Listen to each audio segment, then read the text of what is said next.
आपल्यासोबत आमचे प्रतिनिधी सागर आव्हाड जोडले गेलेले आहेत। सागर, सध्या बातमी समोर येते ओमराजे निंबाळकर हे पुण्यात आल्याचं समोर येत आहे। तसे फोटो सुद्धा समोर आलेले आहेत। काय अपडेट आहेत?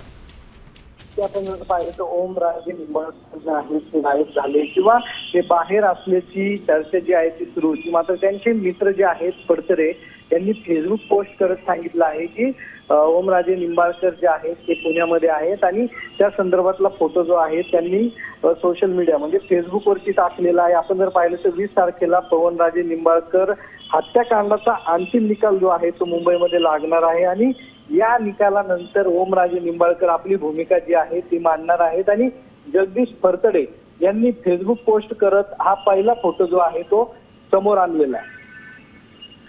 जी, धन्यवाद सागर, आपण दिलेल्या सविस्तर माहितीसाठी। आपण पाहतो यावेळेस ओमराजे निंबाळकरांचा हा फोटो समोर आलेला आहे, त्यामुळे ते पुण्यातच असल्याचं समोर येत आहे।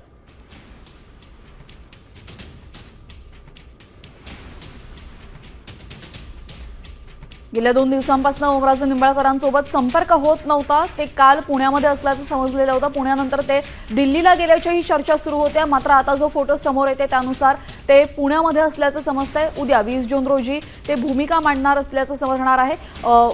त्यांच्या एका खटल्याचा उद्या निकाल लागेल आणि त्यानंतर ते त्यांची भूमिका स्पष्ट करणार आहेत।